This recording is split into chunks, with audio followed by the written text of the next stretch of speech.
meant to bolster Ukraine support.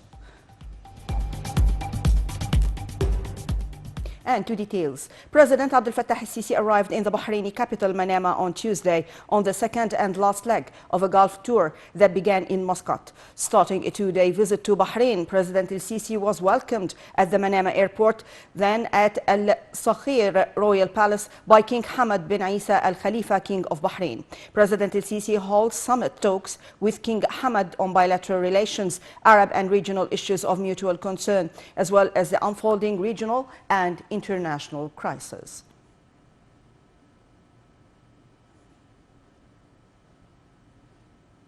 Earlier, President Abdel Fattah el-Sisi left the Omani capital on Tuesday. El-Sisi had met Sultan Haytham bin Tariq Al Said of Oman in Al Alam Al Amir Palace in the capital Muscat. Presidential spokesman Ambassador Bassam Radi said that President el-Sisi and Sultan Haytham held private talks during which el-Sisi praised the level of coordination between the two sides and unified vision over issues of mutual concern. Radi said el-Sisi also expressed appreciation for sharing viewpoints over efforts to keep maritime security in the Arabian Gulf and the Red Sea and fighting terrorist organizations. During his visit to Oman, President el-Sisi met representatives of their country's business institutions, company heads and concerned government bodies. Radi said the meeting started with showing a documentary detailing achievements in Egypt in recent years, followed by a review by the Minister of Planning, Hala Said, of investment opportunities and mechanisms in Egypt in all fields. He said that during the encounter, el-Sisi expressed keenness on developing economic and trade ties with the business community in Oman to serve the interests of both sides. He also praised positive developments to economic and trade ties between Cairo and Muscat.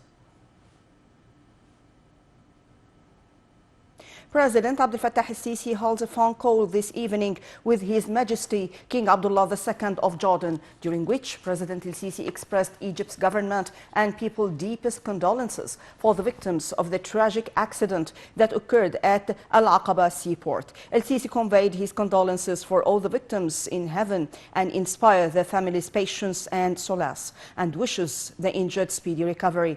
For his part, King Abdullah II of Jordan expressed his thanks and appreciation for President el-Sisi's sincere feelings, stressing the strong and historical relations between Egypt and Jordan.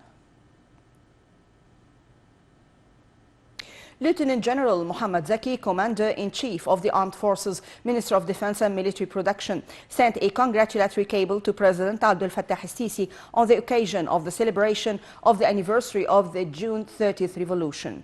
In the cable, Lieutenant Zaki conveyed pride and honor on the anniversary of the glorious June 30th revolution carried out by the great Egyptian people to correct the course of the nation and rebuild its present and future in an immortal day of national pride.